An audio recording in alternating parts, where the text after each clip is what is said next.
Welcome to Burlap Teachers. Enjoy the video. In this video, I will explain how to learn hardware programming step by step. First, begin by grasping fundamental electronics concepts.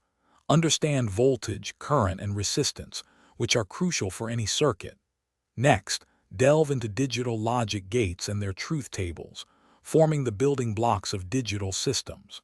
Finally, familiarize yourself with basic components like resistors, capacitors, and diodes to build simple circuits. Once you have a solid foundation, move on to microcontrollers. Start with beginner-friendly options such as Arduino or ESP32, which offer extensive community support. Learn about their architecture, pin configurations, and how to use their integrated development environments. Practice simple input and output operations, like blinking an LED or reading a button press, to solidify your understanding. For programming hardware, mastering C or C++ is essential for embedded systems development.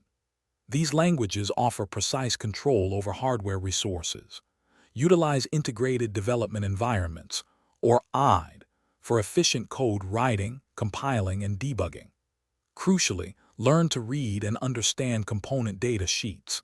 They provide vital information for correctly interfacing with sensors and actuators in your projects. As you progress, explore advanced topics like communication protocols such as I2C, SPI, and UART, which enable devices to talk to each other.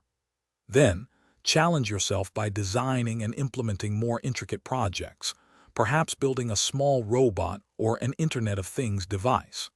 Remember to continuously learn new technologies and share your exciting creations with the growing hardware community. Thanks for watching. Consider subscribing if this video helped you.